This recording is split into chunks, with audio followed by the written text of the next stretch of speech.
ചൂരൽമല മുണ്ടക്കൈ ഉരുൾപൊട്ടലിൽ ദുരിതാശ്വാസ ഫണ്ട് അനുവദിക്കാത്ത കേന്ദ്ര സർക്കാർ നടപടിയാകും സത്യപ്രതിജ്ഞയ്ക്ക് ശേഷം പ്രിയങ്ക ഗാന്ധി ലോക്സഭയിൽ ആദ്യം ഉന്നയിക്കുകയെന്ന് കോൺഗ്രസ്. പുനരധിവാസം വൈകുന്നതിൽ കേന്ദ്ര സംസ്ഥാന സർക്കാരുകൾ ഒരുപോലെ കുറ്റക്കാരാണെന്ന് കെ.സി. വേണുഗോപാൽ ആരോപിച്ചു. വയനാട് വൈകുന്നത് അങ്ങേയറ്റത്തെ ആശങ്കാജനകമായ കാര്യമാണ്. ഇത്തരമൊരു നയം ഒരു കാലത്തും കേന്ദ്ര സർക്കാർ സ്വീകരിച്ചിട്ടില്ല. കാരണം ഇതുപോലെ ഒരു വലിയ ദുരന്തമുണ്ടായിട്ട് ആ ദുരന്ത ബാധിതരായിട്ടുള്ള ആളുകളെ ആശ്വസിപ്പിക്കാൻ യാതൊന്നും കേന്ദ്ര സർക്കാരിന്റെ ഭാഗത്തുനിന്ന് കാര്യക്ഷമമായി ചെയ്യുന്നില്ല എന്നുള്ള ആക്ഷേപമാണ്. സംസ്ഥാന സർക്കാരും ഇക്കാര്യത്തിൽ കുറച്ചുകൂടി ഗൗരവമായ സമീപനം സ്വീകരിക്കണമെന്ന് തന്നെയാണ്. അവരോടൊപ്പം ഞങ്ങളുണ്ട്, ഞങ്ങൾ പറഞ്ഞിട്ടുണ്ട്. കേന്ദ്രത്തിൽ നിന്നും വാങ്ങിച്ചെടുക്കാനുള്ള എല്ലാ പരിശ്രമങ്ങൾക്കും ഞങ്ങൾ കൂട്ടായിട്ടുണ്ടാവും. പക്ഷെ അവരുകൂടെ ഉണരണം. ഇതിനകത്ത് പാർലമെന്റ് സമ്മേളനത്തിൽ ഉറപ്പാണ് പ്രിയങ്ക ഗാന്ധിയുടെ ആദ്യത്തെ ഇന്റർവെൻഷൻ വയനാട് തന്നെയായിരിക്കും, വയനാട്ടിലെ ഇഷ്യൂ ആയിരിക്കും.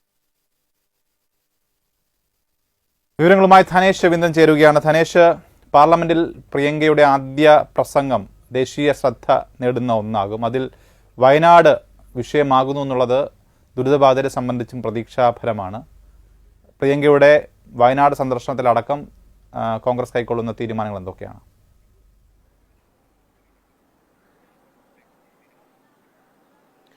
അനൂപ്, ഏതായാലും ഈ വയനാട് ഉരുൾപൊട്ടലും അതുമായി ബന്ധപ്പെട്ടിട്ടുള്ള ദുരിതാശ്വാസം സംബന്ധിച്ച് കേന്ദ്ര സഹായം വൈകുന്നതിനെതിരെ ഇടത് മുന്നണിയും ഒപ്പം തന്നെ കോൺഗ്രസും അടക്കം വലിയ പ്രതിഷേധങ്ങൾ തുടങ്ങിയിരിക്കുന്ന സാഹചര്യമാണ്. ഏതായാലും ഇന്ന് വയനാട് ലോക്സഭാ മണ്ഡലത്തിലെ UDF MLA-മാരുടെ സംഘം ഇന്ന് പ്രിയങ്ക ഗാന്ധിയും രാഹുൽ ഗാന്ധിയും സോണിയാഗാന്ധിയുടെ വസതിയിലെത്തി കണ്ടിരുന്നു. ഇതിൽ ഇക്കാര്യങ്ങളടക്കം ചർച്ചയായിട്ടുണ്ട്. ഇപ്പോൾ കെ.സി. വേണുഗോപാൽ വ്യക്തമാക്കിയിരിക്കുന്നതനുസരിച്ച് ഈ വയനാടിനായിട്ടുള്ള ദുരിതാശ്വാസവുമായി ബന്ധപ്പെട്ട് കേന്ദ്ര സർക്കാരിന്റെ സഹായം അത് ലഭിക്കുന്നതിനുള്ള പ്രതിഷേധത്തിന് പ്രിയങ്ക ഗാന്ധി തന്നെ നേതൃത്വം നൽകുമെന്നുള്ള കാര്യമാണ് ഏതായാലും ഇപ്പോൾ വ്യക്തമാക്കിയിരിക്കുന്നത്. പാർലമെന്റിലടക്കം ഈ വിഷയങ്ങൾ ഉന്നയിച്ചുകൊണ്ടുള്ള പ്രതിഷേധ പരിപാടികളിലേക്ക് പോകാൻ തന്നെയാണ് കോൺഗ്രസിന്റെ തീരുമാനം.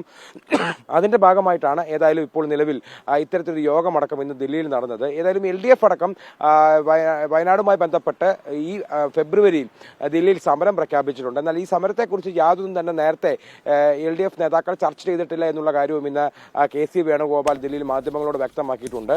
വയനാടുമായി ബന്ധപ്പെട്ടുള്ള വിഷയം അത് ലോക്സഭയിൽ അടക്കം ഉയർത്തിക്കൊണ്ട് വയനാടിന് വേണ്ട സഹായങ്ങൾ നേടിയെടുക്കാനുള്ള ഒരു ശ്രമമാണ് നടത്തുന്നതെന്നും അതിന് പ്രിയങ്ക ഗാന്ധി തന്നെ നേതൃത്വം നൽകുമെന്നുള്ള കാര്യമാണ് ഏതായാലും ഇപ്പോൾ കെ.സി. വേണുഗോപാൽ അടക്കം വ്യക്തമാക്കിയിരിക്കുന്നത്. നാളെയാണ് സത്യപ്രതിജ്ഞ. ഈ സത്യപ്രതിജ്ഞയ്ക്ക് പിന്നാലെ വയനാട്ടിലേക്ക് ഈ മാസം 30-ന് പ്രിയങ്ക ഗാന്ധി എത്തുന്നുണ്ട്. 2 ദിവസത്തെ സന്ദർശനമാണ്. മണ്ഡലങ്ങളടക്കം സന്ദർശനം നടത്തി ജനങ്ങളെ നേരിട്ട് കാണുമെന്നുള്ള കാര്യം ഇപ്പോൾ കോൺഗ്രസ് വ്യക്തമാക്കുകയാണ്. അനൂപ്.